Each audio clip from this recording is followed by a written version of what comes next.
but we're off to the races here. So welcome. So this meeting will please come to order. Today is September 14th, and I'd like to welcome and thank all the members of the DAC and visitors and staff for this attending this meeting. So this meeting is convening remotely, and I think we're being recorded. Yes, I just heard them say that. So first order of business is to approve the DAC meeting summary. Are there any corrections, additions to the meeting summary?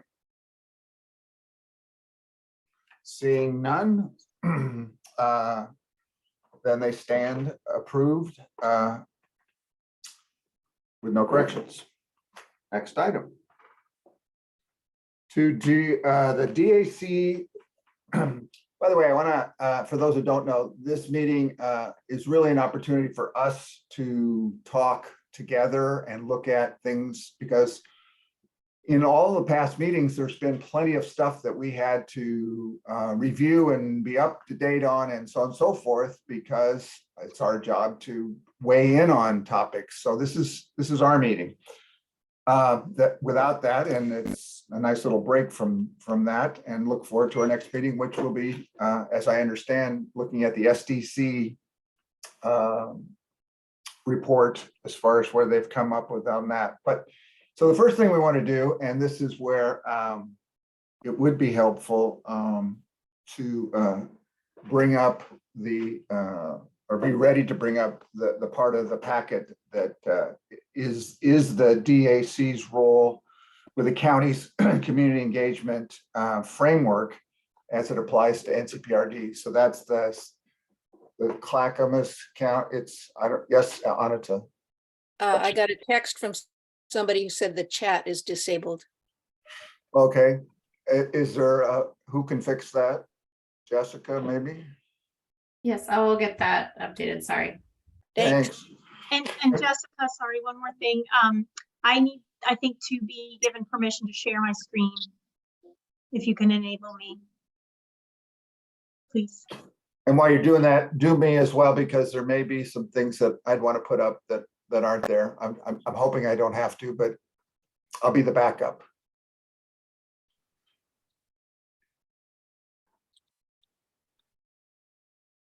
And can we make that full screen? So, I don't know how that works on Zoom. Anyway, that's the document. I am curious, how many people are in the Zoom audience? Who would know that? There are currently 8 people in the public attending. Thank you. So we went the document up and then back down. Good. So this is, I assume everybody's had a chance to look through this. I was thrilled to find this and read it. It is actually something that's currently a big part of the current year 22-23 PGA budget, to actually work on rolling this out. And it's so fitting with what we all have been working on for so long, which is an effective way to be able to determine and then implement community involvement. And in the IAP2, it's public participation. So in either case, the first question, or would you scroll to the next page, please? There we go. Can we make it bigger? There we go. Could someone be willing to read just the introduction? I can do that. Okay, thank you. It says, community engagement is the cornerstone of a successful public process. It builds lasting relationships, trust, and transparency, and achieves deep understanding of the lived experiences of those who live and work in the community we serve. Successful community engagement involves people in the decisions that affect them and about what matters to them most. It enables better outcomes for both the community and the county by allowing those involved to identify concerns, risks, opportunities, options, and solutions through more informed and mutually beneficial decision-making. Community engagement is core to the county's strategic priority to ensure safe, healthy, and secure communities. The county's ability to successfully fulfill this priority will require ongoing community involvement and engagement in any current and future efforts. Super. Thank you very much. I found that paragraph to be so inspiring, and it is so fitting with what so many of us are committed to doing. And the good news is, in our audience, we have a couple of people who have done, on our DAC, have done work in this project over the years in their professional careers, and I hope they will weigh in at appropriate times to bring it up to speed, or to bring us up to speed, because it isn't just, okay, that's a great idea, now how do we get it done? Because truth be told, it's time consuming, expensive, et cetera, to involve a lot of people. So what I'd like to do is scroll to the next page and get to the part that starts with, oh, it's actually the last one on the second page, my bad. Okay, right, so we can read the last one on the first page. There, no, you're going the wrong way. Page 1. I'm aware of that. It's not letting me navigate. It's Okay, it's no problem. really slow and laggy. So I'm sorry, what page is this, the page you're looking for? The very bottom of page 1. This page. Bottom of at the bottom of the page. Okay. Okay, right there. Okay, it skips over. I'll just read it anyway. The bottom of page 1, there, I wanted to read, oh, there it is. Good, core belief. That the community stakeholders have a right to be involved in the decision-making process. For those who don't know, that's part of Goal 1 of Oregon. It's also part of the Performance Clackamas. It has been with us as a goal since the 1970s. And the good news is a lot of people are engaged in trying to make that work. The bad news is it is not an easy thing. So if you could go to the top of the next page, I just want to highlight 3 of them. Okay, good. And so the next one that I want to highlight is the one that says the county seeks out and facilitates engagement of those potentially affected by or interested in a decision. And then the one below that is the county seeks input from community stakeholders in designing how they participate. So these are goals and core values, et cetera. It's not something we can do tomorrow, but what we wanted to start doing is looking at how. And as you all know, we have the system plan, master plan process coming up, and there's a great opportunity for us to integrate into that. So now I have one more thing I want to cover, and then I want to hear from people unless there's comments already. Okay. Can you go to the next, the top, the middle part of page 3, the introduction to community engagement model? Very perfect. So would somebody read those first 2 paragraphs?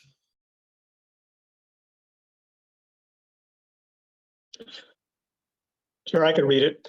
Thank you. The public engagement spectrum developed by the International Association for Public Participation, or IAP2, will serve as the county's community engagement model. The county will apply the model's community engagement best practices countywide and invest resources necessary to prioritize authentic, transparent, inclusive, and equitable engagement. Depending on the goals of the project and level of engagement necessary, the community stakeholders will have clear expectations for how the engagement process will proceed, how they will be engaged, and what they will have influence over, and how their input will impact outcomes. That's great. And so for those who, I always love Ryan's reference that he's experienced in a particular organization that they are in the process of moving from the informed category towards the involved category. And believe me, from my own experience, I know that's no easy task. And that is the direction that we hope to be moving. So my question is, how does the DAC? That's why the question on the agenda is, what is the DAC's role in this county community engagement framework as it applies to NCPRD? So who has thoughts? Where do we go from here?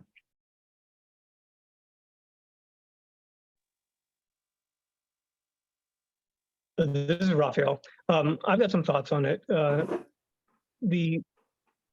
These goals that they show, the inform, consult, involve, collaborate, empower. These are all different types of engagement. It depends on what the objective is for, I guess for whatever body is using the model.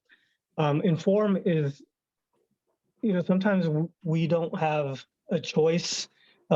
Maybe we've got a certain pot of money that can only be used for certain things, and we're implementing that use.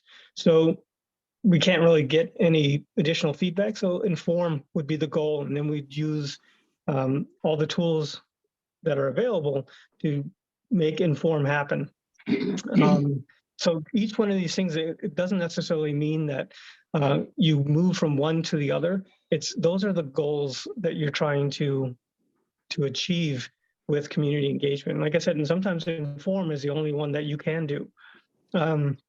When you have the most amount of time, most amount of resources, and most amount of funds, empower is a very good one, just because it really involves the community, and you let the community decide where you go with things. And then that's the full spectrum, right? Everything in between, it kind of goes a little bit more, a little bit less.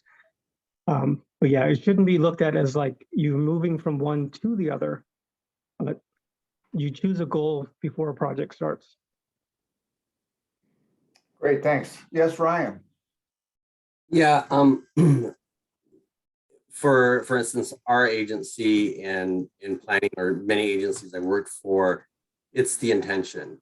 Most agencies stay in the inform stage because that gives the decision makers or the staff the power to just do their thing, and that's a cultural thing. So this is also about thinking about how do we change our culture from being just inform. And there are projects where, yeah, you have a certain pot of money and all you can do is inform. But there are also, it's about the culture of the agency. And if we want to get to a place of empowerment where that's kind of the goal for most of our projects or most of the things we do, that's a lot of work for the agency and the community to get to.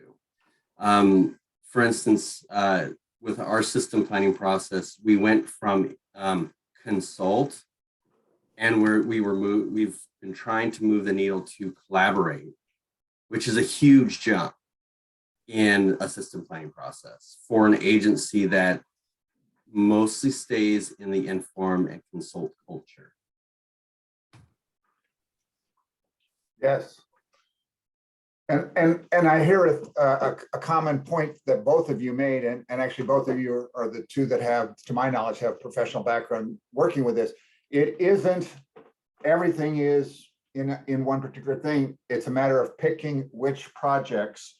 So the question is how does the DAC get to advise NCPRD on whether community engagement actually beyond just the DAC's input, like broader, is needed for a particular project? So that's, I don't have the answer, but that's the kind of thing we need to look at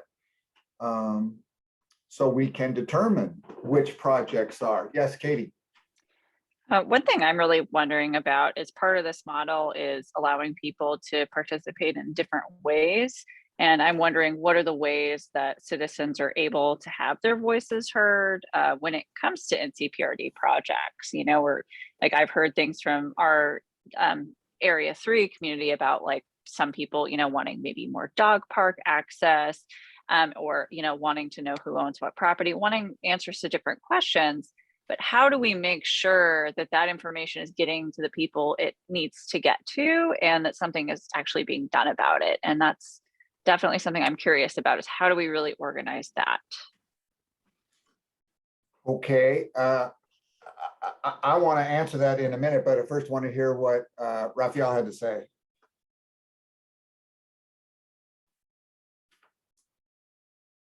Raphael? Oh, your hand went down? Cool, yeah. So Katie, the neat thing about this is there are tools that IAP2 does have, and it can recommend everything from, from how to set up different types of meetings or how to gather information. But it's really whatever creative ideas you have, whatever, basically know your audience, right? Know your area. We can, there's like books like this. I don't know if you can see my screen, and there's tools, all sorts of like types of meetings or focus groups or all sorts of different things you can do to kind of reach that goal. But it's really up to your imagination. The idea though is that when you set that goal, you adhere to it. So if you say you're going to involve people or collaborate people or empower people, you actually have to do that. You can't just use lip service to say we're going to do it, and then you get the information that you requested and it's different than you wanted. And if you were to discount it, then that's just not very, it's not a very good thing to do. Excellent. Yes, Missouri. An open question in my mind is not coming off as like the bad guy necessarily. If we're trying to move towards empowerment and collaboration, and you understand that staff's time is important and you don't want to run up expense, but you as a DAC member need information, I could see how as a staff member, even though I'm not a staff member, I'm private sector, that you could see that could be quite you could be perceived as not a threat, but as a person who's getting in their way of doing their job. But you actually want to be a person who's trying to gather information so you can figure out how you can get involved with your community to disseminate that information and move towards collaboration. So in my mind, it's kind of, as a new member especially, the not seeing clear channels for information, just starting off at the beginning, the first graph. And that to me is still very, very hard to figure out in my mind. Thank you. Anita. Yeah, just I think this is so wonderfully idealistic, but one thing I've noticed, not just with NCPRD, but also with TriMet, sometimes constituents have given input, advocated for a certain thing, and it looks like something's going to go ahead, but then time goes on, staff changes, and things that looked like community engagement was successful actually ends up dropping off. The justice property was on a CIP list a long time ago.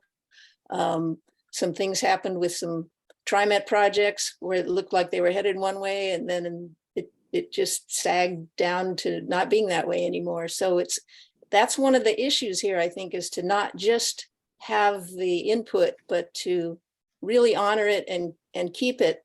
And also, I think a responsibility on the part of the public to provide ongoing input, to reinforce what they've said in the past and not just say, okay, we said it once, now we don't have to say it again. I think the public has to keep saying things as long as the project isn't finished. Thank you. Yes, Ryan. Yeah, Musiri, I really appreciate what you say, because being a staff person, there's this balance about understanding what is the charge of the advisory group. I've managed 4 advisory groups for one project, and what is their lane essentially. So finding out what our lane is, the thing that is really difficult is we have limited funds for limited projects, right? And if we are getting out of our lane and asking for super detailed information to let's just say paint colors, whatever, that takes even more resources away from the work that has to be done. So as a group, I think it's really establishing what is our intent. Again, I love this because my intent is always to empower, but that is a very expensive, a very time-consuming place to be on that list, right? Sorry, I'm just kind of going off out loud here.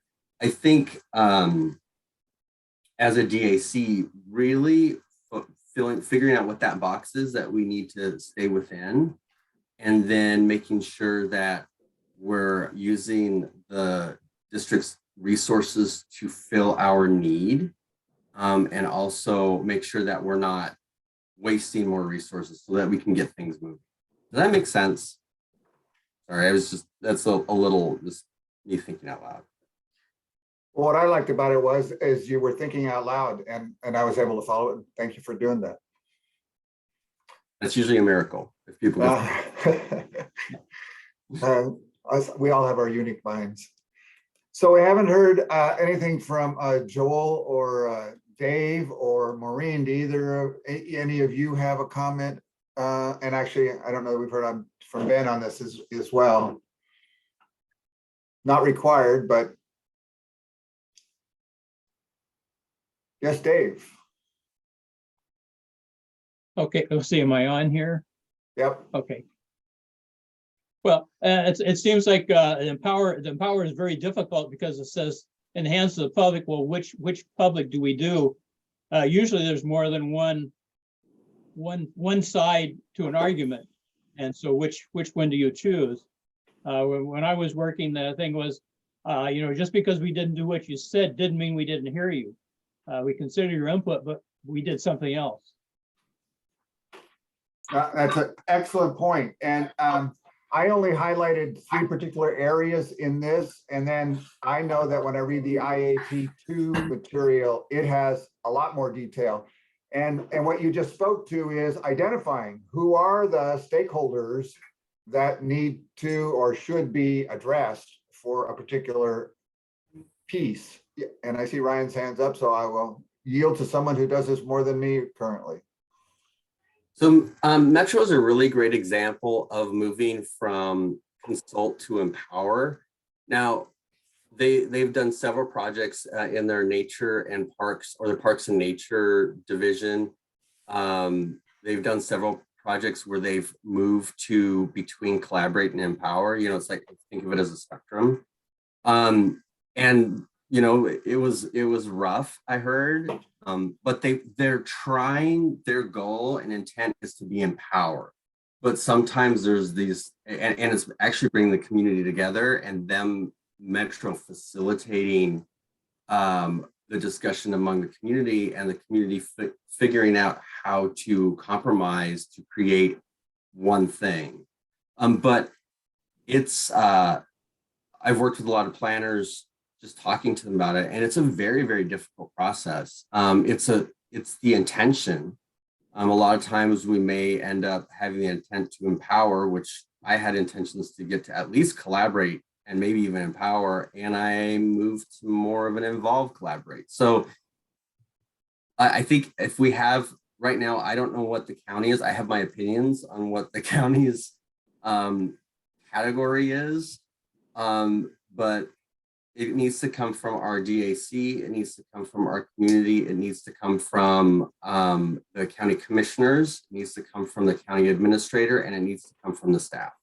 And we all have to be on the same page to figure out, are we going to try to move to a place of collaboration, empowerment, and then how do we all do that together? Metro's done most of the work on it that I'm aware of in the region. So they're a really good group to talk to. Well, thank you. And I actually like to comment on a couple of things you just said, that it isn't static. It isn't say, okay, we're going to do involved and we stay in involved. And you talked about, you ended up sort of in between one category and another, and it wasn't necessarily where you thought you'd get to right away. It is a process of keeping, first of all, I think this is relatively new in my experience of working around Clackamas County for the last 15 years. And so having worked in culture change, when I worked with high-risk teenagers and their teachers and their parents for all those 25 years, it doesn't come easy, and we don't always agree, but it is that we keep coming back to what is the overarching part that we're committed to. And as opposed to hammering that this is the right one or that's the right one. So there was a hand up a minute ago and it went down. Did you still want to speak, Raphael? Yeah, please, and apologize, I'm having some difficulty with the camera portion of it. Yeah. Yeah, when I was listening to,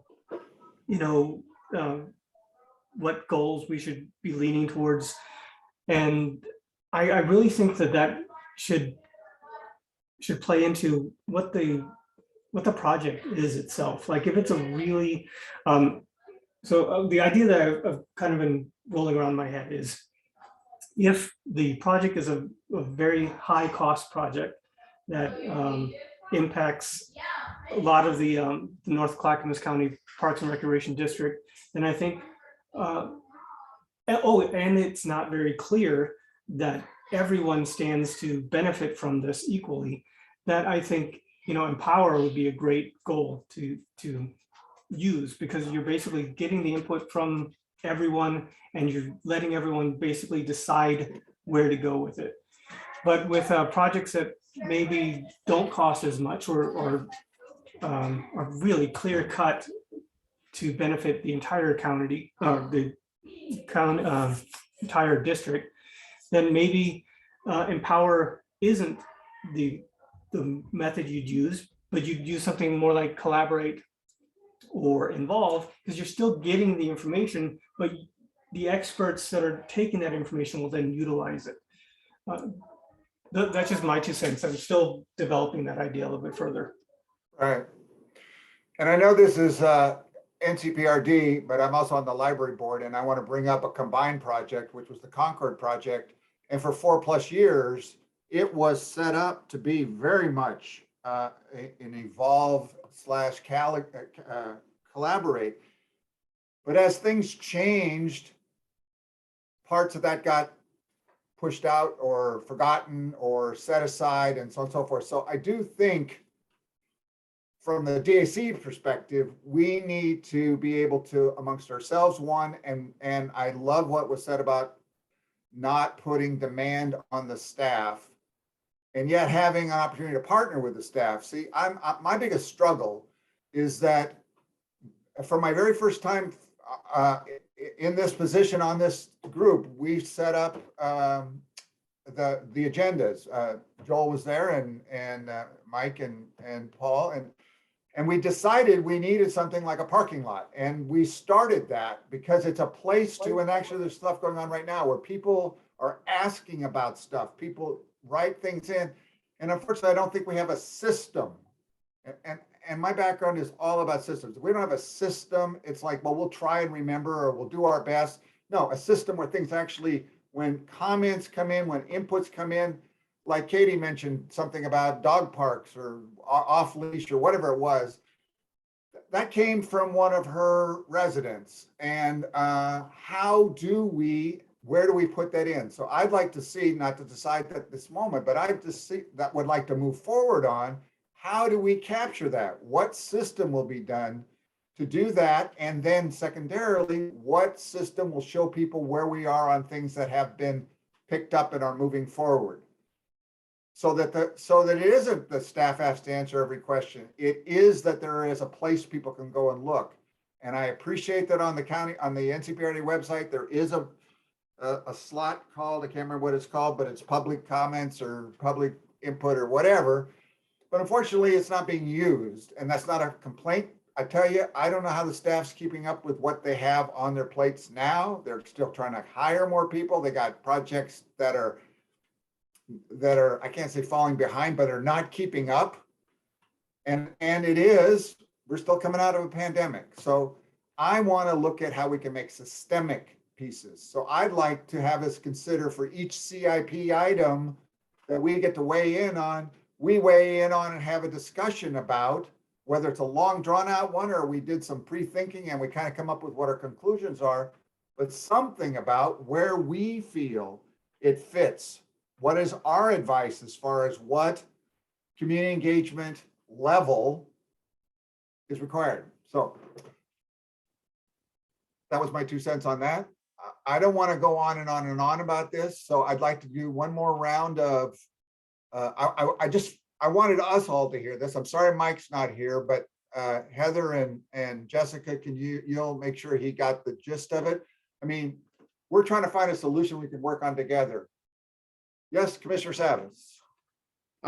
I really appreciate this conversation, and I'm compelled to just say something here because I'm going to use my 25 years of experience in public engagement and all the committees I've sat on, being on both sides of the table, working as a board member, elected board member, and working as a community board member or an advisory board member.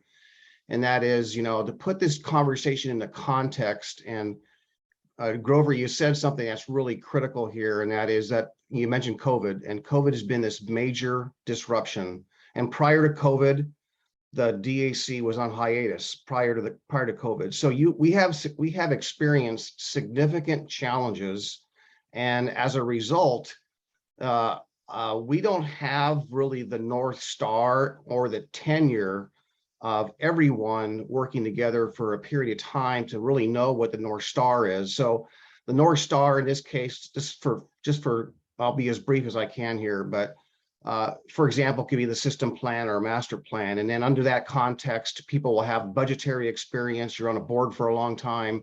There's always turnover. And then, you have your capital improvement list, and it's all prioritized based on all the things that everyone collectively assembled.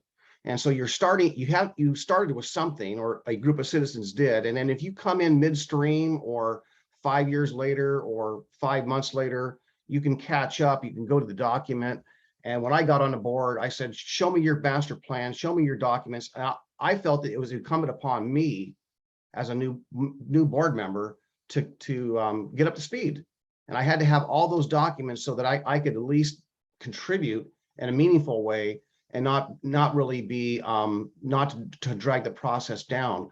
So no one's done anything wrong here, and I'm not saying that at all. There's nothing really negative about this, but other than the unique situation that this DAC has been on hiatus, there's a lot of uncertainty about which master plan we're following or the future of the master plan, COVID, and now we're coming back together. And I honestly feel that in my experience now, coming out of COVID, I have found that the in-person meetings are still far more valuable and more personable, and you can actually share documents in the same room and look at things. And so I do believe until we have a clear, safe opportunity to meet in person, that we've got to realize that things are kind of compromised. So I just want to just put that out, that in context, we have to put everything in the context. And I'm excited about where this district can go because it's a fresh start. Really, it's a new piece of paper, so to speak, a clean piece of paper. And as you all work together, and hopefully you will all stay on the committee and work together, I think this will be really valuable. So you can collectively develop what the North Star is, and then work your way down into the granular things like the projects and the project development and so on. So that's my 2 cents. Thank you, kind sir. Yes, Ryan. You're muted. Ryan, you're muted. There you go. Okay, sorry. Yeah, a lot of buttons here. So one more thought about one of the things that the old master planning processes really missed was prioritization criteria around humans. Like they were very much project-based, numbers, plotting things on maps and saying, okay, we got to build this field, that field, that field. And what it really missed was it missed the human connection piece, which right now is really the discussion about equity. And as long as we can create a really strong equity-based prioritization formula, the future system planning and we make sure that we layer on this is not just about building things, this is about people's locations, this is about how people connect to public spaces. It's everything, it's about maintenance. So in our next system plan, hopefully we will do that layering, and then we will also be really focusing on building the prioritization criteria which should over 15, 25 years, 30 years be so solid that we're not having a new round of people come in and now they want to do their thing. And okay, now we just messed up the CIP and things change. We need to really focus on what does that 50 years look like? How do we solidify a strong prioritization criteria so that the next group coming in gets it and grabs that flag and charges into battle. And then the next group that comes in gets it and grabs that flag, charges into battle. I don't know why I'm using more method. Anyway, so making sure that we really focus on that equity-based prioritization criteria as part of the system plan, and the layering is going to be paramount for us to move forward and have consistency over the next 50 years. Yeah, that's great. And I like two things that you said, and to tie that to something that Paul said, that idea of new people coming in. So for years, new people will come into our youth program and everybody had new ideas that they should do it this way, that way.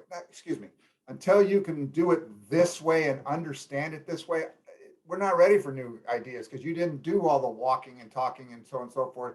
So that idea that people learn how it is, and then within that, look for ways to alter it, as opposed to a new idea is going to change everything and so on and so forth. And then the other is that we build that together. I mean, that there is, I mean, all of us, I mean, the whole DA, because it was a long time, the DAB was on hiatus for about 18 months, as I remember. And then we spent the next 18 months, once we came back, working on the bylaws. We didn't do much DAC, DAB work. So that's almost 3 full years. And in this time period here, we've only been playing catch up. So I so appreciate that we could come up with some people-based prioritization model stuff that was alluded to there, so other people can see that before they come in and want us to try something different. So thanks. Anything else on this topic? Because I love this topic, but time marches on. Raphael says, my personal belief is that I can't read these things. They're too small. Raphael, you want to say that? Or did he go away? Yeah, I can definitely do that. What I was saying is, I think my personal belief is that as a DAC member, we should have a pulse on the sub area that we're representing. We should be a conduit for getting information and polling the sub area for new wants or needs or goals for that sub area. And so that's something that Katie and I are working on, just setting up something, Facebook and also doing the next doors type stuff so that we can get that information and figure out what we want. And then when we have that information, that pulse, that seems to be the value that we add to the NCPRD, is we can then provide that information. And as long as that information is backed up by data, right? We're not just making this stuff up. We're based off our own personal beliefs or our own emotions. We're backing this up with real data. Should be representative of the sub area that we are representing. Well, that's excellent. And I'm glad you made that point. For those who don't know, I probably said this too many times already, but the original NCPRD model was there were 5 sub area neighborhood park boards, and each one of those park boards was somewhat close to what we're trying to regenerate from years of it being absent. I always want to give kudos to Milwaukee, because Milwaukee still does have their parks board. They never didn't have it, and it seemingly has made a difference in their outcomes. So we're in that process as part of the mandate that we were given by the Board of County Commissioners as our board of directors, is to set up a process how we get selected by our own constituents and how we keep growing the involvement of our constituents to someday eventually have a parks board in each of the sub areas, so that can do just what Raphael had to say. It's a process, and we got a lot of work to go, and we need to make sure that we keep having that relevance. So I know Masuri and I have talked about, and we actually met over at, we'll get to that in a second, but we met over at the Jennings Lodge School and did a walk around because he hadn't seen it much before. And we talked about possibilities because that's on the CIP for our sub area. And so that's what we did. And I just heard that Katie and Raphael are doing something similar. And there's other people I know that are in the audience that are from sub area 3 to talk about whether you have a Friends of. I actually went to a meeting of the Friends of the Justice Property Park, and it was great. It's a way to keep getting more people involved. So that's my 2 cents on that. Thank you for bringing that up, Raphael. Anybody else? Sorry, I'm just wanting to ask, I do know we do have some members of the community here tonight, and I want to make sure that they're able to give their public comment. So I'm hoping we can go ahead and move on the agenda. Okay, good. We'll do that. All right. Thank you. I like that. Cooperation and input. So next item. The DAC, the NCPRD 2023 capital improvement plan list projects. The reason I wanted this on here is having experienced, and I don't know if we want to go through page by page, but I at least want to, can you bring that document up and go after the CE document starts, or at the end of it.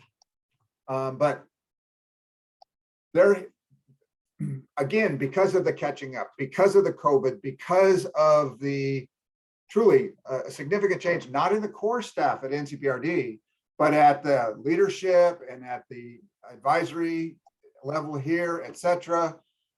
There's a lot of people don't have the 10, 15, 20 year of life experience to draw on, and we're trying to catch up on that. So are you able to do that, Heather? Or Yes, and Grover, I'm able to give if it's helpful for people to see this, I can leave it up. If it's not, please just let me know. But I'm happy to give a quick status on each one if that's helpful. Okay, when we get to that part, that would be great, because the capital improvement project details, is this listing a particular one? I have to. Small screens. I'm on a laptop, you see. This first page is the first start of the list. It's the system plan and capital improvement plan. Right. The only thing that I did include in the document, you don't have to change any pages here, but I really wanted us to be remembering what's been consistently in the, by the way, it's called the budget, but in truth, this is the plan for the whole year. And in it, it includes a letter from Gary Schmidt, where he reminds us of what the NCPRD performance clackamas guidelines are. And the first is, as it was said earlier, to identify the priorities of NCPRD residents and then develop overall plan in addressing those priorities. And that came up earlier in the conversation. So that's what we need to do in the new system plan work, and how we can play a part in that is important to me. So, so this is I'm trying to coordinate what I see on the screen. Yes, okay. The thing, so this is it's too small for me to read, so I have to read it on my own page. Can you make it bigger? Sure. Oh, okay. Then it doesn't fit the screen. I got it. So, what I wanted to look at is, can you go back a couple pages? Because I was interested in some of the funding. The one that's marked capital projects by funding resource. Yeah, there we go. I was surprised to see some of that and wondering if we could have some explanation. I don't know who designed where that is, but I think, Heather, you had a lot to do with knowing how those numbers got put up that way or decided that way. Yeah, I was integrally involved in doing the budgeting with the finance manager and Mike. I'm happy to answer questions if you have it. Okay, so the funding resources was not part of what you played a part in? No, Because I don't want to yes, ask you questions that aren't in your bailiwick. I work on the project costs. Okay. That's my job, to be estimating that, as well as identifying if there are specific sources of funding. And then our finance department spreads it all out in a sheet like this and also looks at the specifics of potential SDC funding where SDC funding is eligible. Okay, good. So you do have something to do with the determining the sources of funding. That's all I wanted to. So I was surprised that, well, first of all, we'll get to it sooner or later, but what is, how did it get determined that we would be paying for the system plan with this kind of spread? That I don't know. I don't know how the spread is done for across the zones. So we'd have to get back to you on that, Grover. Okay, good. Because when I look at it, it is, I know that Zone 1 UGMA, which also happens to be where Maureen lives, is listed in the original comprehensive plan, along with where I live, Jennings Lodge, as being the two most park deficient areas in the whole North Clackamas area. The good news is, since we became a sub area, we added Stringfield Park, which is actually not in the bounds of Jennings Lodge, but it is in the bounds of sub area 1. And then we now have the Boardman Wetlands Nature Park. So now we have 2 parks, but before we didn't have any. And to use that much of their SDC funding, if you look, that's over $3 million, almost $3 million worth of SDC funding coming out of there. And I don't know what the equity is, but I'd like to at least have some thoughts. Maureen, did you have any questions about that? Thanks, Grover. Really, okay. Not to throw any wrench in anything. Sure, I have some questions about it, but I do know that that funding is there to use at some point, their discretion. And I have to say that because I am new and I'm sub area 4's representative, that when there's new capital improvement projects that are going on the budget, hopefully the next go round, maybe a little more scratch will come our way. But if I mean, I'm certain that somewhere along the line, someone's going to say, well, that's, you know, that's money for that's been, I guess, since 2017 designated for the Milwaukee Bay Project, as far as I know. So would I like to see it spent in my area? Heck yes. Do I think that this is the end and nobody's ever going to give us anything in the future? No, I like the 50-year plan. So I'll just kind of leave it at that.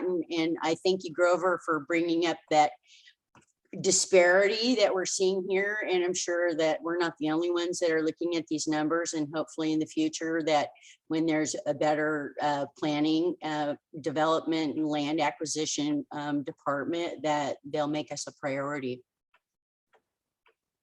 Right, and I really appreciate your generousness in that comment. Yes, Katie. I just have to ask, with Milwaukee potentially voting to leave the Parks District, does that change any of these numbers, or, you know, the amount of money going to Milwaukee Bay Park, or put that in jeopardy at all? And I don't know if that's a known thing at this time, but I'm definitely curious how that will work. Yeah, I don't have any more information for you on that, but I can definitely make sure Mike knows that you asked about it.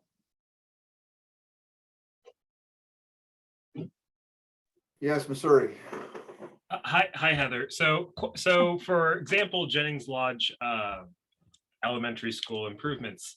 So you said you were working on the second column. Could you give us a little information as to how you come up with that? So $150,000 being spent on that project. What goes into that? Yeah, so their estimates, their best guess estimates for Jennings Lodge, for example, were in the kind of earliest phases of the project. And so the history on Jennings Lodge is there's an intergovernmental agreement that was signed in 2020 with the school district and with the Oregon City School District, which owns that property to develop park on that open space. And so that's kind of the first step. It's almost like pre-planning because you had to have that agreement in place. The second step that's outlined in the budget sheet, it's only a one-page sheet, I realize, so there's not a lot of detail, but the second step is really to do planning and design, which also involves engagement work. So in this particular case, we're looking at not what it costs to build Jennings Lodge Elementary School, but what it takes to do the work that we would hope to do in the fiscal year in front of us. And so the $150,000, you know, we all know you're not going to construct a park with 150, but you can begin some community engagement work and planning and design work. And so that kind of cost is built from knowing, you know, what it costs to do contracts with consultants, whether they're designers or public participation experts. They're basically the extension of our staff. So that's when you come up with a number like that. When you come up with a bigger number based on, you know, it's in the millions, that's when you're looking at construction, right? That's not just planning and design. And so Milwaukee Bay Park and Concord are projects that we had projected would be moving into construction during the fiscal year. And so we had to project based on, keep in mind, we start putting this budget together in December of the year prior to the start of the fiscal year. So we do our best projections, kind of just budget 101. You do your best projections based on the available information. So we look at project timelines, where we're going to be, what our consultant costs are, what market costs are, and we do our budget. And then if we're close, we don't have to do a supplemental budget. If we're not close and we need additional funding and it's available in the budget, we do supplemental budget requests through the county, through the NCPRD board, the county commission sitting as our board. So I hope that sheds a little bit of light on why those numbers can look so dramatically different. It usually has a lot more to do with the phase of work that they're in, and the earlier phases, while they can be long, tend to be the cheaper phases. Understood. That does shed a lot of light. So then kind of a follow-up question that might not be appropriate to ask this moment in time. The information and talking to the community, you said that there's some money allocated there for that to take place. DAC involvement, kind of full circle to what we were discussing earlier in our meeting. When are we going to start that process?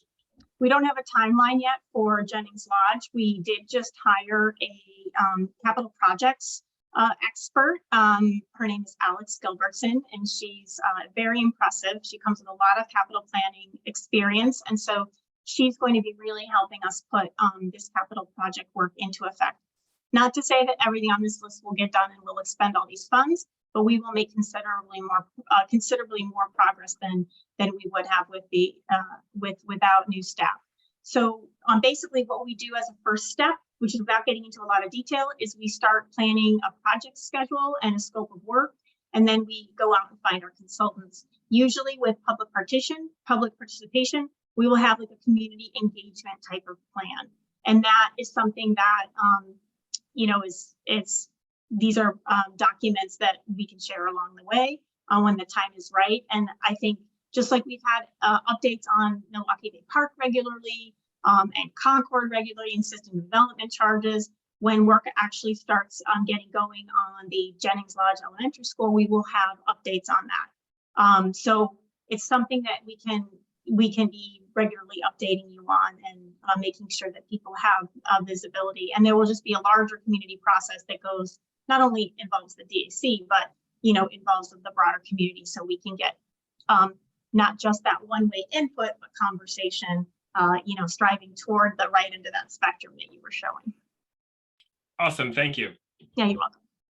Thanks. I appreciate that as well. You mentioned one thing that I'd like to ask a little more about, and that is project updates, like when they get underway.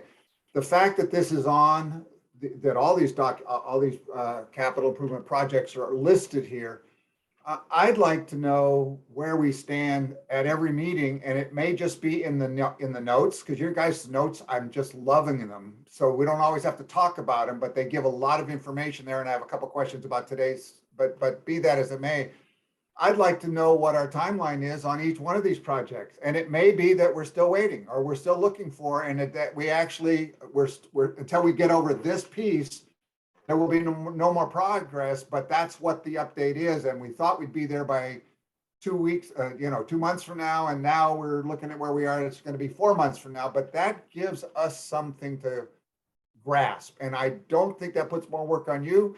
It just keeps us in the loop. And then in turn, I I need to be able to, I get people ask me stuff all the time, and I give my best answer. But what I don't know, I don't know. And then things are happening behind the scenes that I didn't know happened. And next thing I know, I got my foot in my mouth, which I've done a couple times, but I don't want to do that. I'd rather have information. So that's a very specific request, that we actually in every meeting have every project that's on here, a status of where it is and what's the next benchmark that we expect to do. And do we still have plans to finish it in this year or not? And those are not high detail. That's just, where are we? Is that a fair or unreasonable request? I think it's great to provide more information, and I think I can talk with the team about some good ways to keep you guys updated, especially knowing that you guys always have to be mindful of your meeting time. So there might be some ways we can look at how we do the division report specifically for planning and development. So I can personally put some thought into that, and also talk with Mike and figure out, in addition to what we're doing now, if there's a way we can dial that in a little bit more. Thank you very much. And I suspect you guys know a lot of that, but it's just how can we be kept in the loop? And thank you for that. Say Raphael says. Yeah, and then we can have it to have information, because we are actively engaged, us volunteers, in broadening our scope of involvement with our local community. And so if we can't ask a question, I'm going to see you at the Jennings Lodge CPO meeting on the 27th, right, Heather? I am not aware of that meeting, no. Well, you're listed as a speaker. Oh. It's on the I'm not- Jennings Lodge School. They're having the people from Jennings, from Oregon City Schools, and then you from NCPRD, and I'm surprised because I actually was informed that you'd been invited. Anyway, you're listed on the agenda. Okay, well, someone needs to communicate with me because I don't have any information on that, but thank you for letting me know. The 27th at 7 p.m. The Jennings Lodge CPO. Okay, I will let them know that you don't know. Sounds good. Ed Gronke be the one who had sent you an email, and I was under the understanding that he already did. Okay, good, thanks. Other comments, questions, and do we want to go now through item by item, just to have a little comment on it? Oops.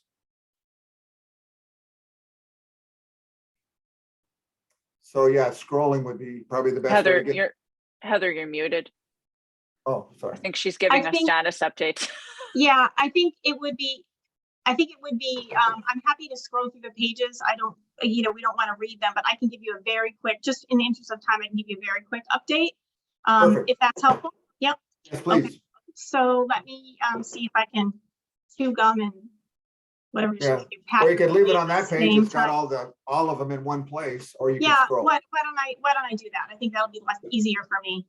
Okay. So the system plan and capital improvement plan, our next step on the system plan, I don't think this has changed since our last update. We are awaiting the hire of a long range planner. So this is sort of how we're rounding out our planning department for FY 22-23. It's been a long-term effort to build this department. So I appreciate everyone's patience while we get a team up and running. And once that long range planner is on, we can do our system plan scope and get that into procurement so we can actually get started. And what we're going to start with is doing some needs assessments sort of right off the bat. But we will be doing that, starting that work hopefully in the fall of 22. And that still is a 18 to 24-month process, depending on what you actually call the start. If we call the procurement phase and the scoping part of that, is probably more like 24 months. But this serves all of us, all of the public. It's a huge, huge priority. We just needed more staffing to get it done. So that's coming.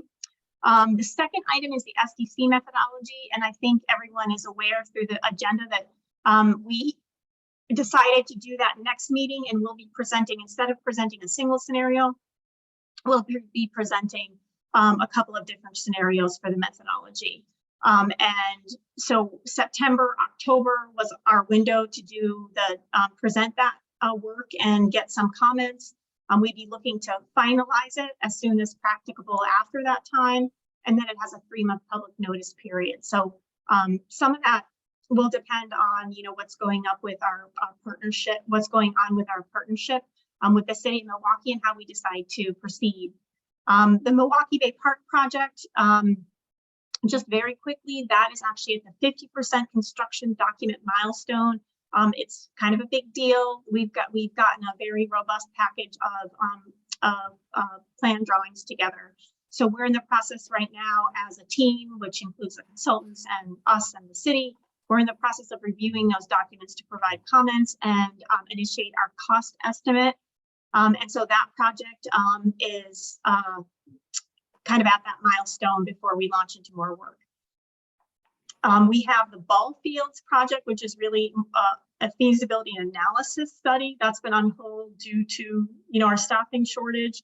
So that's something that we would hope to prioritize once we get our new person up to speed and start going on some projects. Where it's not like we're going to do Jennings Lodge and do nothing else. We'll be doing multiple projects at once. So as we build this staff, we'll be kind of work planning to make sure everyone's working on the top priorities. The Jennings Lodge Elementary School, that has been on hold other than some kind of touching base with the Oregon City School District on updates. And again, now that we have our capital projects person on board, we expect to be making progress on that in the near term future. Concord, I don't have a very specific update. I know there was a task force meeting, so I might skip over that one. And if there's anybody that attended those meetings that wants to update, do you want me? I can do it now or after you're done. You want to stay on a Why roll? don't I finish just these last two, and then Sure. You won't need to circle back to me per se. The Justice Property Master Plan, again, that's one of the ones, as Siri pointed out, it's a small ticket item because we're at the beginning phases of that project.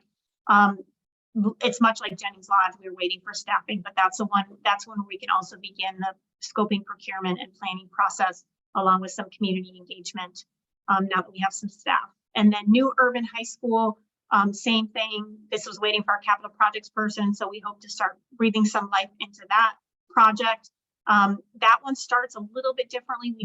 We've had conversations with the school district. We don't have an intergovernmental agreement like we do, say, for Jennings Lodge. So that would be a little bit further out, even with all guns a-blazing. There's a lot of back and forth that has to happen in an IGA agreement.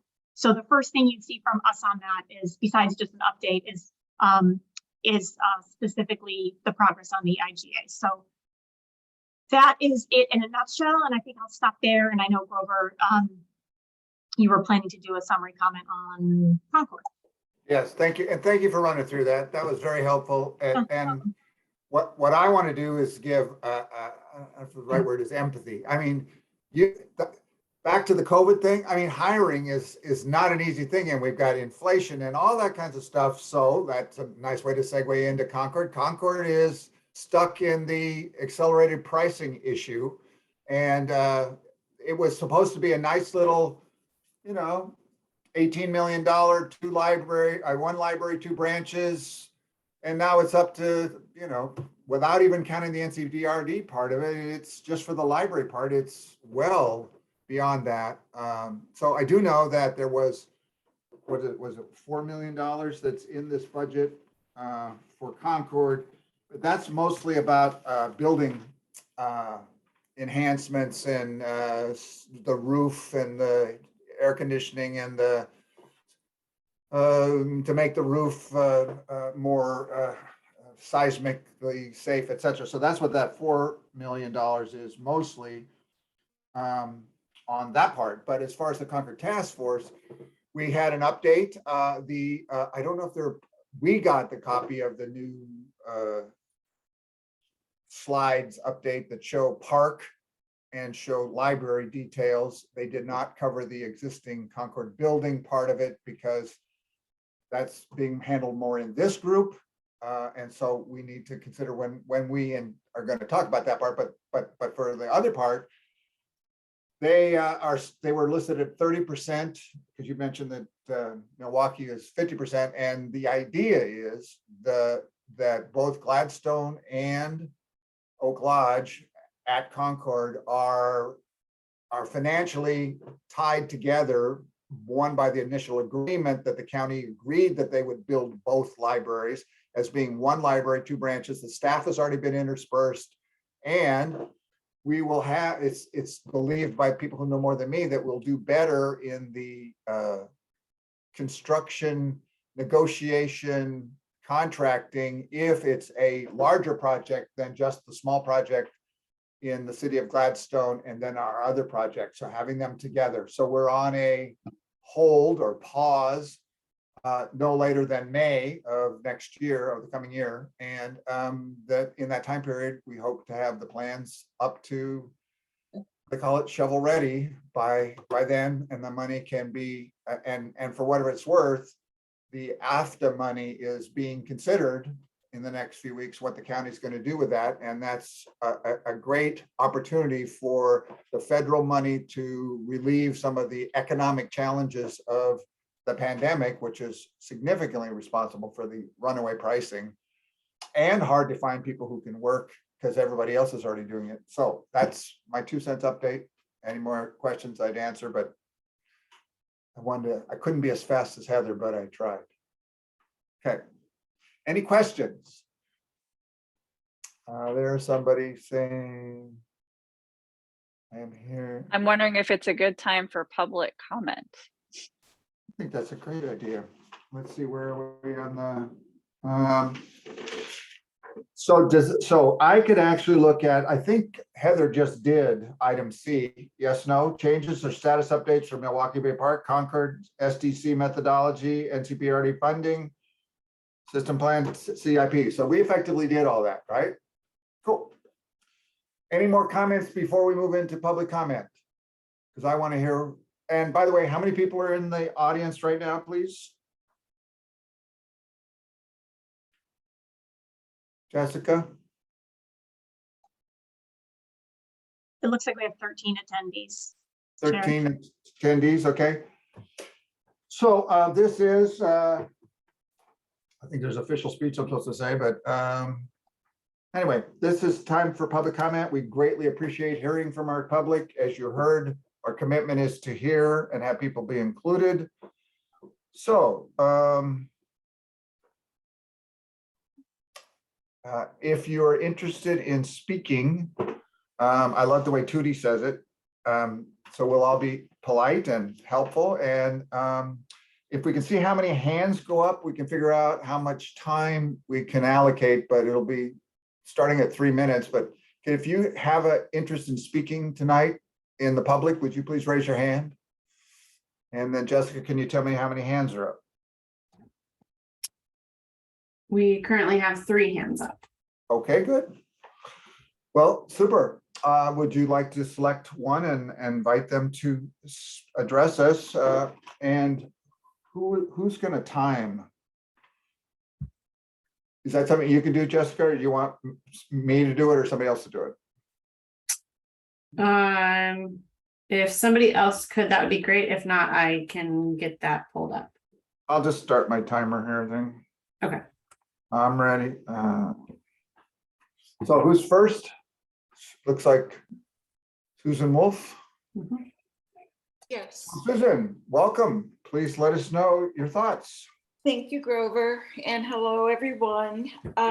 I am Suzanne, and my last name is Wolf. And I'm here just to basically introduce myself as well as the organization, the neighborhood nonprofit organization that I serve on called HDOG, HDOG, which stands for Historic Downtown Oak Grove. I also would like to just briefly speak to the New Urban High School park project. First of all, I just would like to let you know that I serve as president for HDOG, and we have 44 members at this time. Essentially, our mission is to create a sense of community, specifically as far as our bylaws are stated, we are interested in revitalizing the historic downtown district of Oak Grove. And also we're interested in establishing positive social, economic, and community growth for all of Oak Grove residents and businesses. With that, I would like to speak to the New Urban High School Park Project. We are in support of that project. We recognize the benefits to the downtown businesses and to the Oak Grove residents, as well as even the New Urban High School students. And then also too, we recognize the need for green space in the downtown district of Oak Grove. This green space would not only serve as a recreation area for the residents, but also too, HDOG sees it as possibly as an extension of space for our annual summer festival, and even other community events that we envision doing in the future. I'm glad that you, and I appreciate that you spoke about community engagement. HDOG certainly, it would serve as a platform to engage the community, and Anita, our rep, knows that. So she is welcome to join our meetings, as well as I'm going to be attending your meetings. Thank you, Susanna. Yes. Okay. Suzanne. Am I over time? Yes, ma'am. It's okay. I don't know how to do that politely, so that was my best. I get the picture. Anyway, I'm done. Thank you so much. And Yes. thanks for all the work you do with HDOG. I enjoy the parts I get to play in. Very good. All right. Thanks, guys. Okay, who's next? Oh, Jan Carruthers. Hi I know. there. I've heard her before. Go ahead, Jan. Am I unmuted? Yes. Yes, you are. Okay. I just wanted to acknowledge and appreciate the conversation that pulls the idea of inform together with keeping track of what people have asked about. Katie brought that up with, if you work really hard and people actually begin to show up in the sub areas, you want to be able to keep track of what it is they've said over and beyond just the sub area representatives.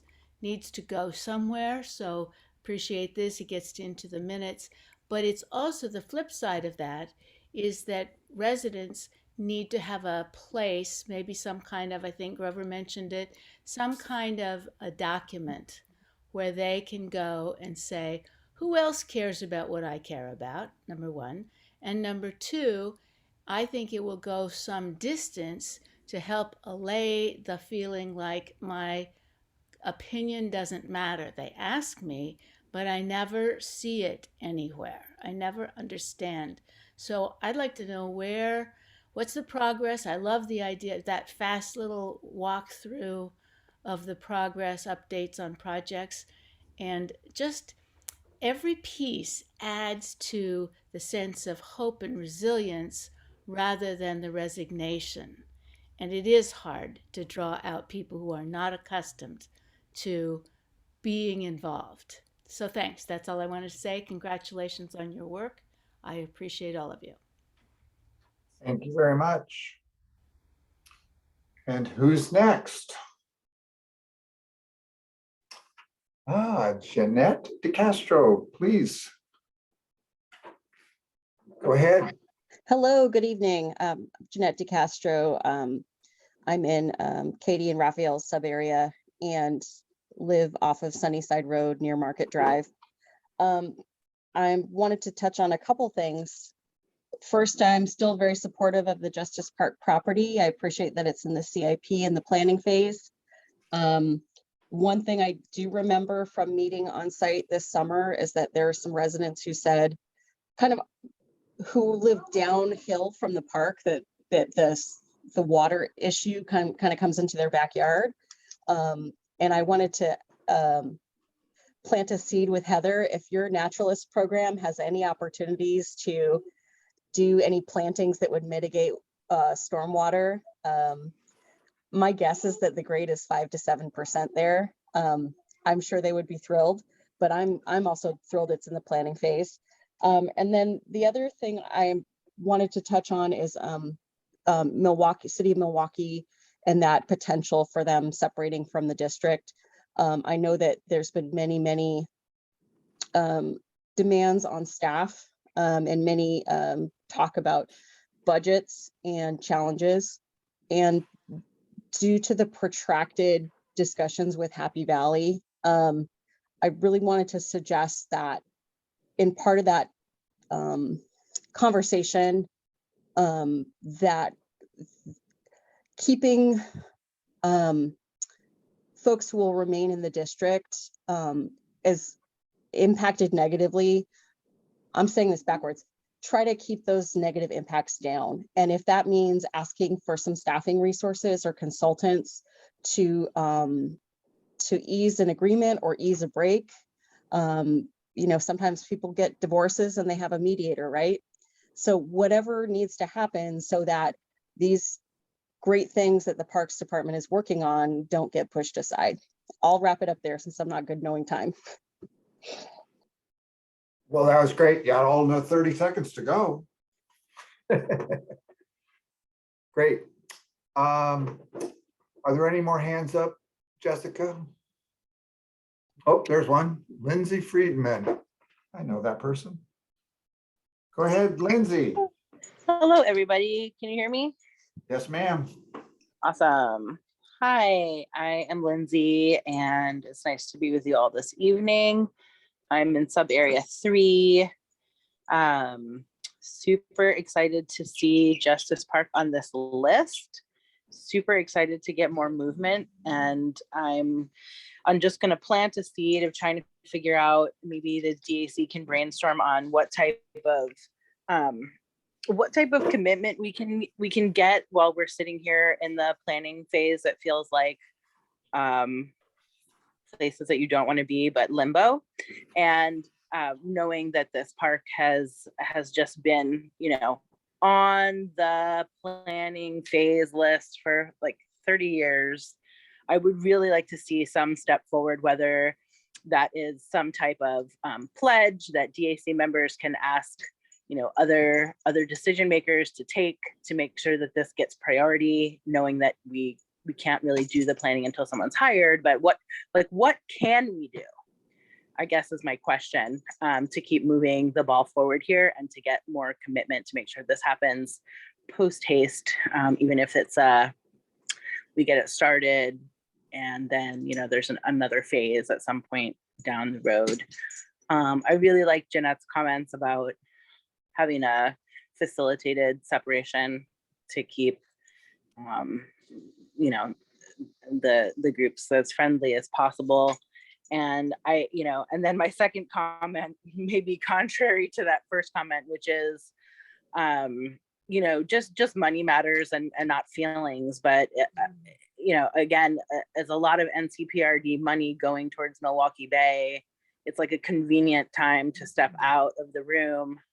And then what is NCRPD just essentially paying out and then, you know, not getting anything back. And I may be just making things up here because I don't know. But initially I was just like, oh, okay. It seems like we just did this with Happy Valley. And it's just a real bummer. It's a real bummer. I mean, I think I have hope for the future of the separation actually being a good thing moving forward. But I think certainly facilitation, and I'm certainly concerned about the finances. That's that. Thank you. Thank you, Lindsay. Having been through the Happy Valley part, I'll get to Stephanie in one second. Having been through that, I do know that it is helpful to keep people informed, one, and two, I'll just leave it at that. Okay, Stephanie. Hi, Welcome. everybody. Thank you so much. I live about a quarter mile from Justice Park. I've lived here for 11 years. I'm a business owner in Gladstone, a small business owner. And I just wanted to express my excitement reading through this document about the possibility of Justice Park coming to fruition. I run in this neighborhood, I live in this neighborhood, and I have a 5 and a 3.5-year-old who would love to see that growth. I've run by this blank field for years and kind of wondered, what is this? What is it here for? And just getting into the conversation and figuring out that I can have a say here. So I was just coming in to express my appreciation that it's on the list and my excitement of what this might turn out to be. So thank you for letting me speak. Well, thank you, and thank you for your support in that. And I'm a great believer that communities are what it takes to help get things done. All right, I see it is time to hear from my dear friend Thelma. Please, Thelma, you're up. I certainly appreciate the discussion that you all had this evening. I have been at this for a long time, and public input is extremely important. And I asked I made the mistake of going to Grover only and asking him if the plan for Adopt a Park had been put on the agenda for tonight's meeting. And I received an answer back from Mike Bork that kind of said to me that I went through the wrong process to find out an answer. But I think there should be a parking lot with items on it like the plan for Adopt a Park in it, so that we can get monthly reports on what staff is doing for these kinds of things that the citizens here are interested in. And so part of your discussion this evening was very important as far as I was concerned. And I hope that that will carry forth. Thank you. Thank you, Thelma.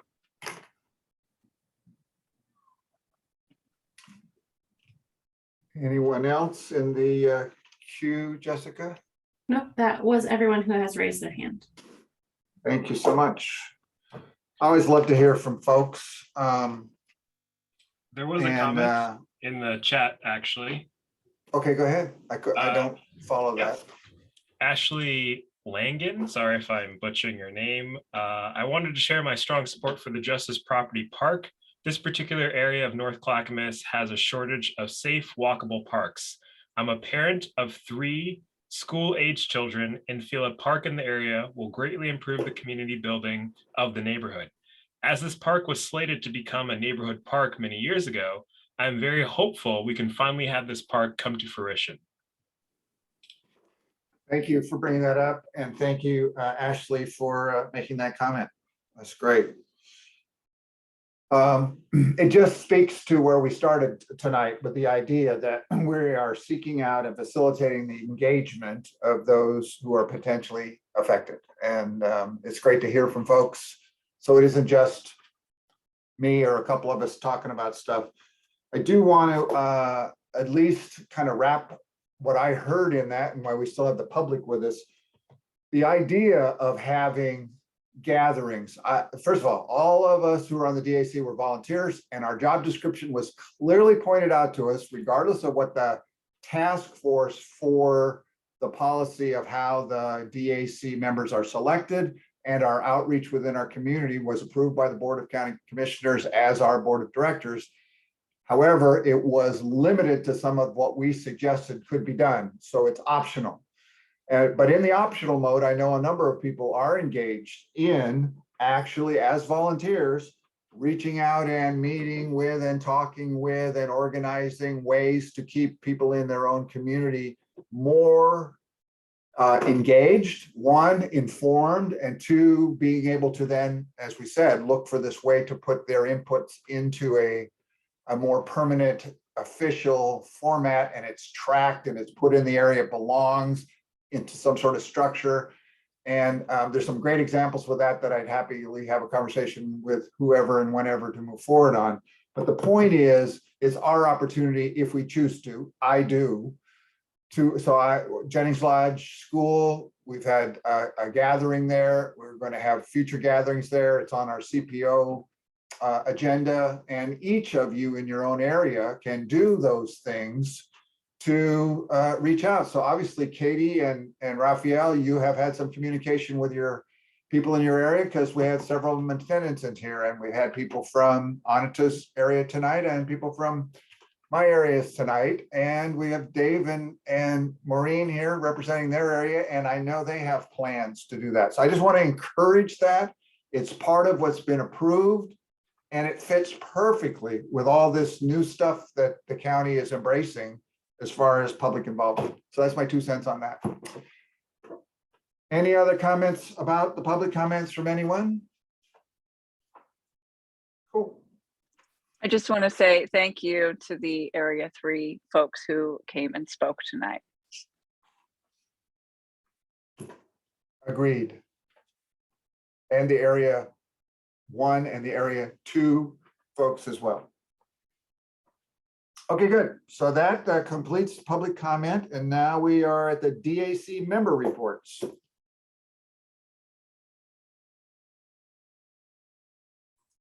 Yes, Joel. I have to go, Grover. Okay. See you, Ryan. Bye, See you, everybody. Ryan. See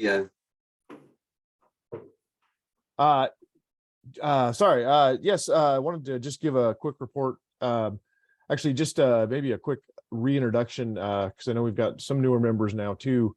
I'm the representative for the community centers, not a sub area, but I am fortunate to have a board to report to every month.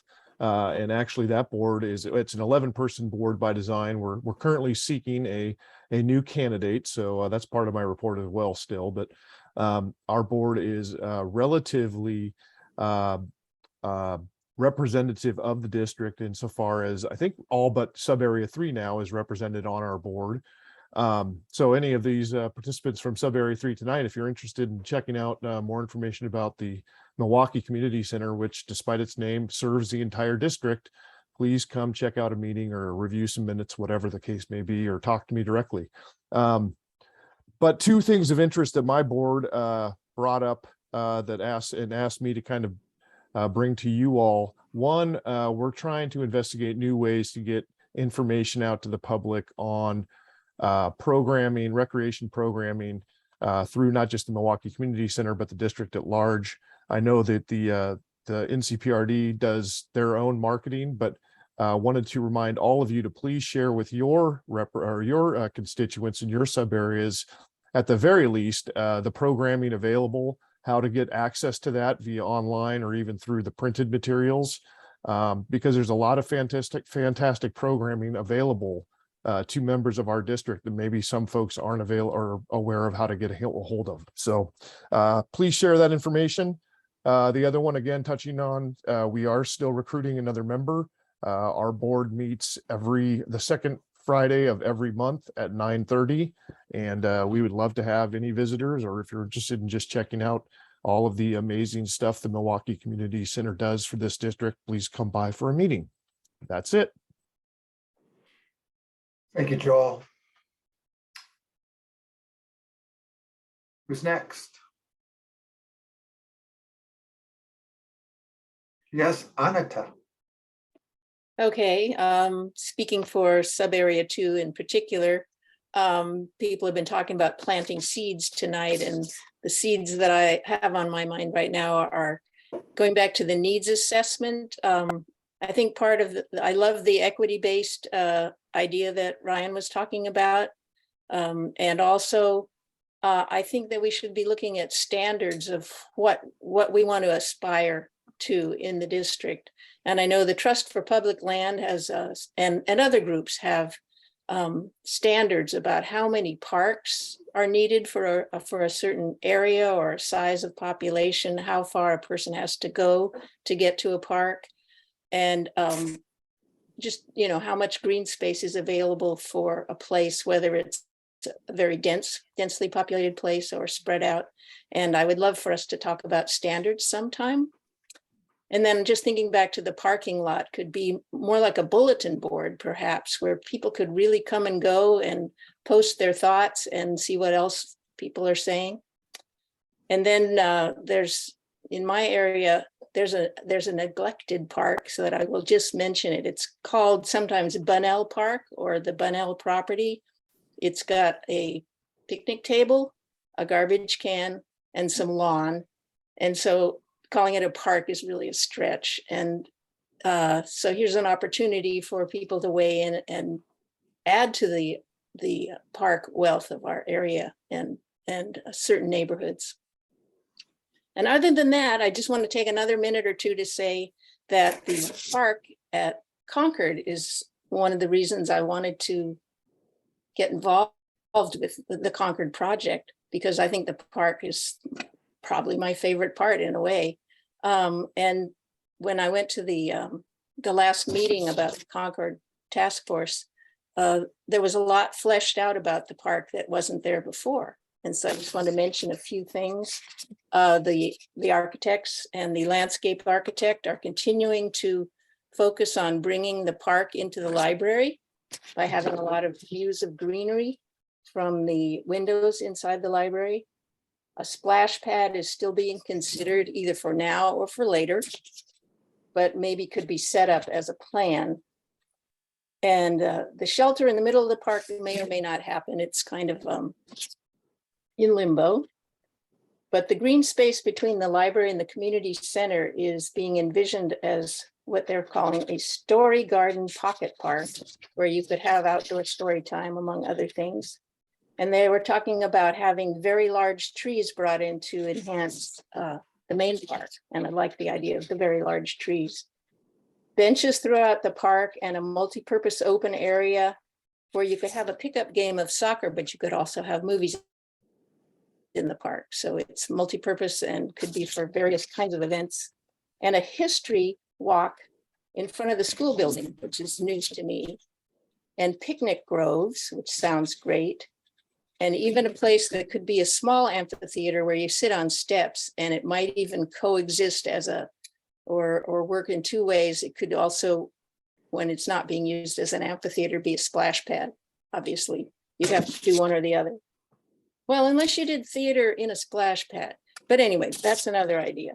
So, and then just one more thing, there's supposed to be a walkway, you know, a trail for people who want to do a lot of walking.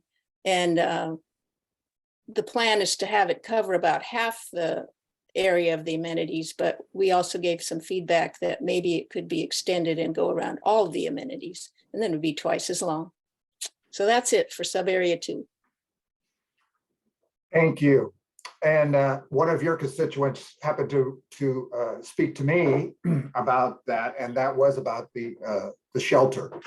The idea is that in Oregon, at least the Oregon that I've lived in for the last 30-some years, climate, don't know where it's going, but used to have a fair amount of rain. And to consider having a park with a children's play area, et cetera, and not have a shelter is a difficult thing to consider, because that's year round. In the summertime, it's shade, and in the wintertime, it's rain. And so I'm asking, and I will be submitting this as an email for the questions of, well, what is the cost of that? And how does it still be included on its being planned, but it's a funding question. Same with the splash pad. And the other thing about the amphitheater you spoke of, it's also designed to be a children's story time area. And when you look at the uses that they put on as far as other uses for that. The other thing I wanted to speak to is that I already mentioned that the Jennings CPO is going to have the people from the Oregon City School District to talk about their plans for Jennings Lodge school grounds. And we will have a representative from NCPRD, which I I believe we were planning on Heather, but I don't know how that has broken down. And there'll be community discussion about that, which is a furtherance of what we're talking about right here. It's furtherance of us as volunteers getting the input from more people. So that was my 2 cents on that piece. Other people with their sub area reports, DAC member reports. Saying none, we'll move her along. Next item is the district monthly report. Thank you, Chair. There is no further district monthly report tonight in Mike's absence, but there's the division report. So if I am here, if anyone has a question about the division report, I will try to answer it. If not, we will need to get back to you. Thanks. I have a question. So my question is on the page that it's on the asset development page. That's your page, right? Good. Yes. So at the bottom, it says looking ahead, and it's got planning for metro local share funding priorities. And we've talked about that a lot, but I'd like to know what that means or is expected, or what the, I don't want to wait until, well, tonight's the night and this is what it looks like, as opposed to knowing. And then there's also the interim capital improvement plan and the request for a proposal to solicit consultants to assist in the needs assessment. As has been mentioned, we're really hoping that the volunteer corps can be in some way integrated in that and not have it be a staff and consultant solely run process. So, but without knowing, we can't know what the thoughts are. So those are my 3 questions, all in the looking ahead department. Yeah, the interim CIP is something we talked about. I'm just taking that one first because it was on my mind. The interim CIP is one that we talked about when we made our STC project list, but we were very clear that the STC project list didn't have to be the same thing as the interim CIP. And at that time, we needed to have more discussion on the interim CIP than we could have if we were trying to move the STC methodology forward. So that has been on hold. Part of the long range planner job that we're hiring for is to work on that CIP. So that work is going to come, and we'll have to assess kind of the appetite for work on that. So I don't have more on that now. Okay. The other 2 were they just fell out of my brain. Can you remind me, please, Grover? Yeah, the planning for metro local share funding priorities. Yes. And what was the other one? The request for proposal to solicit a consultant. And it wasn't about that part, but it's what it's for, to assist in the needs assessment. It is the other variation of having us be part of assisting in that and our networks and local communities, et cetera. Yeah, and we have to work plan for both of those items. So the local share, as we have made progress on that as a staff, talking about how we would take our existing lists and projects and background documents and filter that through the local share criteria. That is something that specifically because of the capacity that we're growing in the planning department, we're going to have staff working on that. So I'm work planning that right now. Today was the very first meeting I had where we got to have a small moment to talk about it. So we're going to be taking that on and doing some work planning. So I will have more on that in the future, just not yet. But just know that they're along the lines of tonight's discussion. The community engagement is a piece of that, and it's an important piece not only for us but for Metro to meet the bond requirements. So you will be fully part of that process, as will be the broader public. And in fact, like you have done in other circumstances, we will be asking the DAC to help get the word out and get people engaged in that process. So more to come on that. Thank you for your patience in advance as we get staff up and running and get rolling on a number of different things at once. It's kind of like a plate spinning exercise, trying to keep them all spinning. And as far as the needs assessment, thank you. The needs assessment is really rolled into the system plan effort. So when we have our long range planner on board, there's a lot of ways to do that in sequences. So without getting into the minutia, what we're trying to do is do at least some of that work up front so we can really engage the community in listening very early on and understand the needs. There's also a real need in the needs assessment to balance statistical validity with engagement. You can do a statistically valid survey, but that doesn't necessarily mean you are reaching an appropriate broad spectrum of individuals, especially those that just frankly require more effort to engage for a variety of different reasons.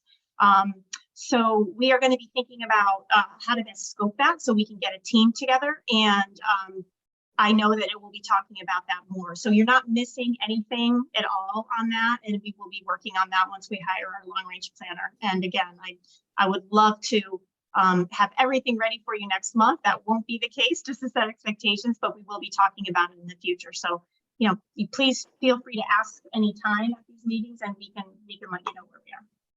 Thanks. And thank you, truly. I loved it was said earlier, and I want to say it now directly to you, but there's a complete understanding that you cannot do everything that needs to be done now. So I appreciate that. And we want to make it so that we can keep asking about things and not feel like it's pressure that you need to do that instead of whatever else you're doing, but keeping us in the loop so we know where that goes. So I'm totally supportive of that, and I hope, because every time we ask for one more thing, it's like, but it isn't meant to be that way. It is just to keep it on the list and keep us informed. The part about the needs assessment piece, I do know that in my community planning organization, when we were doing a lot of community outreach stuff, I went door to door. Many of us went door to door with a small flyer that had a few questions, and we got input from people, et cetera. We invited people to events. And I know I was talking to Missouri, and we were talking about the possibility of doing that, like have a gathering, because the Jennings Lodge school grounds are open after school now. You can go there. It's not an official event. It's just have people come. That's what we did at Justice Property. It wasn't an official event. People just came at a specific time, had a brief meeting. We didn't set up. We didn't have bands or anything. It was just discussion. But if we can be included in and not just having all the planning. So if we had some coordination as far as what are good questions, or if we come up with questions, do they fit into the planning that you all are doing already? That's the part I want to, not this minute, but I want to keep those avenues open so that this volunteer group, because I know several people on here are willing to do more, and there are other people who are in the audience who are willing to do more. So that's my 2 cents on that, and thanks. Thank you for sharing. Great. Any other comments on the or questions about the staff division report? And I again want to say I appreciate the detail that goes in here. It helps with the update stuff. So thank you for that.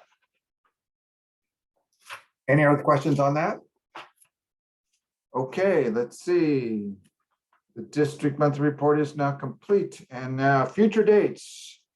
The October agenda submission is no later than Wednesday, September 21st at 5 p.m. And the next agenda setting meeting will be Tuesday, September 27th at an undisclosed time. And the DAC member meeting next will be on October 12th. And the planned agenda topic will be the SDC presentations, initial findings. So that's great. And I had my perfect, here we go. So now the next question is there any further business? Okay, hearing none, we are adjourned. Thank you all. Have a good night, everybody.